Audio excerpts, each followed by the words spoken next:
anytime you have a nuclear power plant and some conspiracy theories, there's going to be some interesting stories to be heard.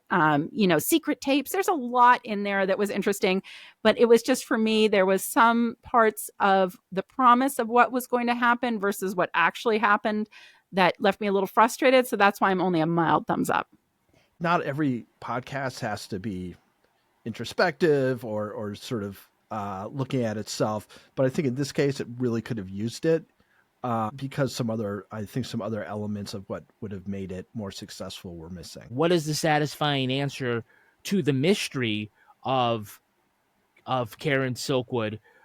In the end, one of the things her daughter says is that the way she died is not as important as to what she accomplished as a whistleblower, as someone who was prominent labor activist whose legacy lives on much longer than her time on this earth. We hear they've been friends for decades. We don't hear them being friends in the podcast.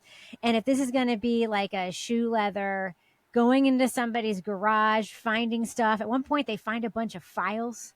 They're like in a big room looking for files, and they find the files they're looking for. And it's like we hear a little bit of tape of them there. And I'm like, I wanted more of that.